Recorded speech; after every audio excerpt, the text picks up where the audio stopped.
Happy Halloween! So obviously it's the 31st of October today, and I'm obviously just making another video about apples because that's what I do.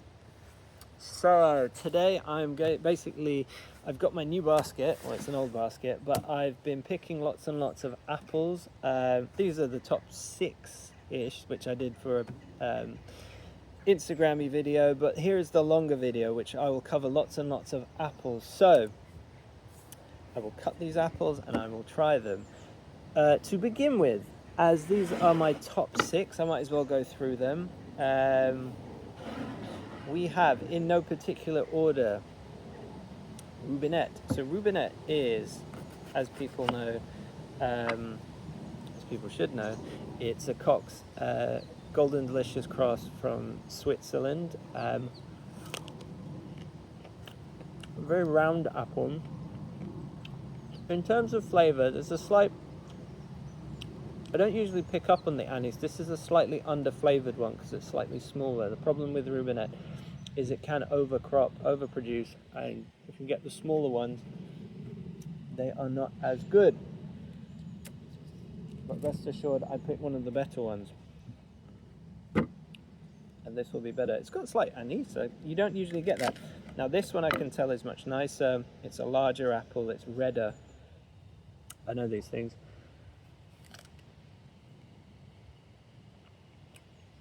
That has a fantastic flavour to it. I would say that hits all the marks. So it has gone slightly soft, but that's not its fault. That's my fault for picking it too late. But yeah, it hits all the marks in terms of flavour, and that is that's Rubinette. So next one, ta-da! There's 2 of them here. So this is Primrose Pippin. This is my new seedling. This was also formerly known as Seedling 82. It gets quite a red colouring now, but this is generally what it I used to think it looked like. This year, because there's been quite a lot of sun, they have got a sort of red flush on them. So Primrose Pippin, yeah, it's a Gold Rush crossed with I think this one will actually be better. Gold Rush crossed with a Riker. Now you can hear that crispiness. I don't know if the wind's going to overpower the sound of that. This is an incredibly crispy apple.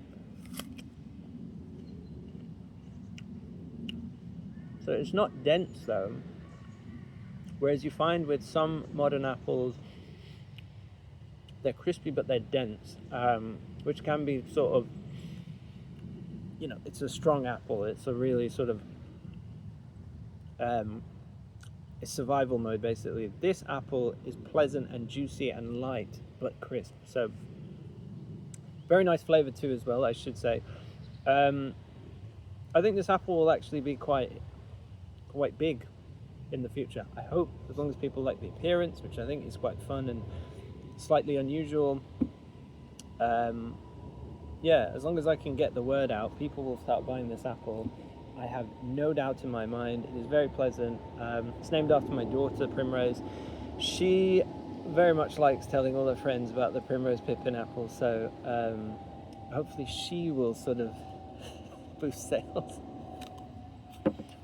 Anyway, next one. We have these Karmijn de Sonnaville. So Karmijn, slightly bigger, glorious apple. Typically it will have the sort of russet on the crown here. So on the apex you get a lovely russet. So hopefully you can see how much the colour is changed on that. So, you know, at the base it's not actually, I don't think it's as interesting to look at, but the both of these have got it right there on the crown. This is a glorious apple. I'm going to cut this one actually, the funny looking one. In terms of flavour again, this pretty much has the perfect flavour. Yeah, this has the aromatic version, whereas I said the Rubinette hits all the marks. This has the Cox aromatic version of that. And this is almost apple perfection as well. See, I didn't respond like that to the Primrose Pippin because that doesn't actually have... It is a very nice apple, but compared to these 2 bad boys, these ones are flavour country. This is a very enjoyable experience to eat. This is, and it is slightly softer as well, but I don't mind that. It is lovely. Next one up, we've got Ashmead's Kernel. Now, Ashmead's Kernel, you want to pick it whilst it's still crisp, which it doesn't actually have that long a lifespan on the tree when it's still crisp, but when it slightly gets this red, the red coloration underneath the russet. So I'm going to say this one's going to be nice there. Now, when this is ripe, it gets delicious fruity, sort of fruity flavors, which I guess, you know, slightly a bit like sweets and things, a bit, you know, a bit like when I sort of have said in the past, Captain's Kid has got sort of pear drops flavor. This one I'm hoping has got those sorts of things. Yeah, it has.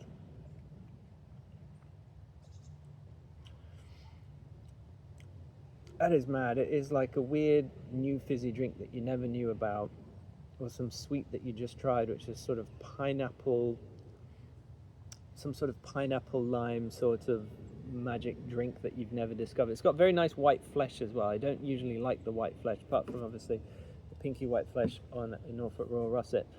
It is such a nice apple. But you have to pick these, you have to get these right, because before you get that nice flavour, it can be a bit boring. But yeah, that's Ashmead's Kernel.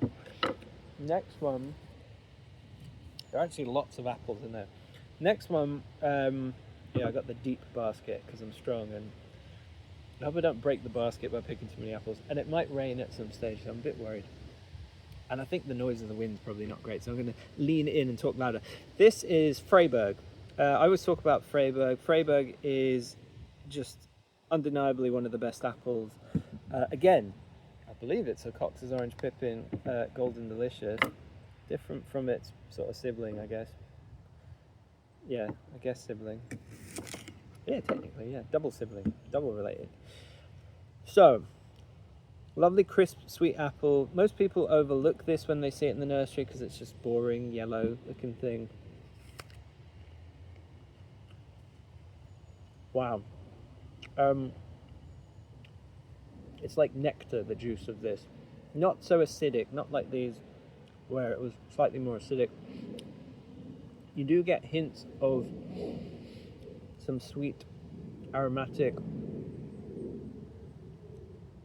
don't really know how to describe it, but it is glorious. It's got the slight bit of acidity as well hidden in there. You notice that when these get too ripe, the acidity goes and they become a bit boring and sort of there's no interest. Your mouth sort of loses interest. These are amazing, and they're ripe on the tree for a very long time and stay relatively nice on the tree right through most of November as well. So it's good to have a late apple. So these two, slightly different sizes, the same shape. This is Norfolk Royal Russet. I don't know why they need to blue light on such a quiet road, but thank you, policeman or whoever you are, maybe ambulance. Yeah, Norfolk Royal Russet is a glorious apple. This I usually say is my favourite apple. I just think its appearance is lovely, and it can vary quite a bit. I'm going to eat the big one because big ones tend to be nicer. So again, it has these like pinky little veins in, which are cute. Very white as well, a bit like the... Oh, it's now browning actually, the Ashmead's Kernel. Wow. I'm really thinking the wind's quite strong here. That is a glorious tasting apple.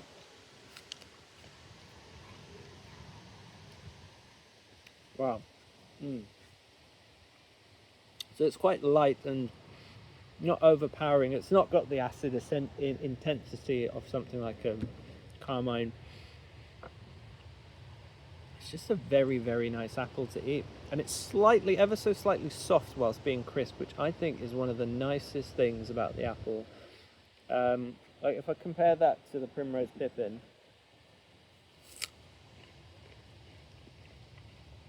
sort of explodes in your mouth. In a nice way, because this isn't dense. I would emphasize it's not dense. This one, you get the initial bite, and then it's just not as hard work. Maybe not as noisy. Maybe you can hear it's not as noisy to eat. So these are the top 6. Let's go through a few more. We've got Elstar. Elstar is nice Dutch apple. It's quite juicy. It's probably going to rain on me.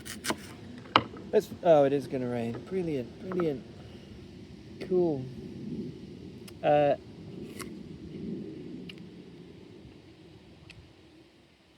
Lovely juicy apple that. It is starting to wane its powers at the end of its season. We've got Rubinola. Now Rubinola is a very, very nice apple. I've covered this a lot. Very crisp. Oh,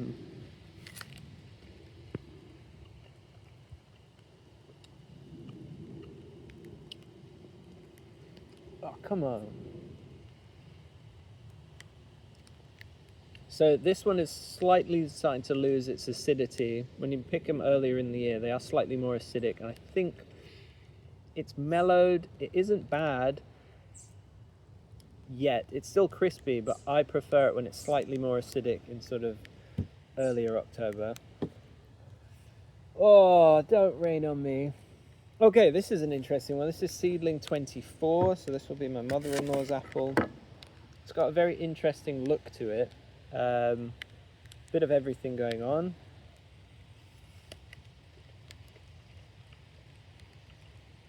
Now that has a strange sort of pear dropsy watermelony flavour to it, which is very, very nice. And I'm getting rained on. Let's carry on. Ooh, okay. Seedling 68. Come on. Now this is a very crisp apple as well. I don't know what this one is.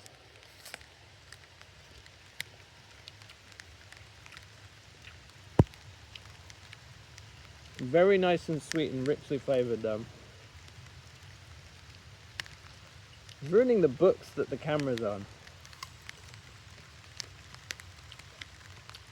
Alright. I will quickly say the other ones and then that will conclude the video. This is Brooks, very nice apple. Golden Knob, very nice apple as well.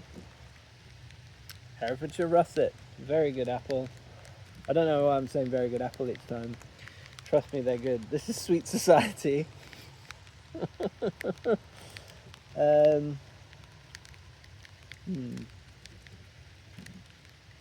These two are Braintree Seedling. So it looks a bit like the Norfolk Royal Russet, but with more striping, which is quite interesting to look at. Seedling 27, I will cut one of these open now because obviously you won't know what this one tastes like unless you're me. Oh, it's got waterfall. Very nice russet, full of aroma. And finally, Tentation. Thanks very, very much for watching that disaster. Oh, never mind. Yeah, hope everyone has a good Halloween. Take care. Bye.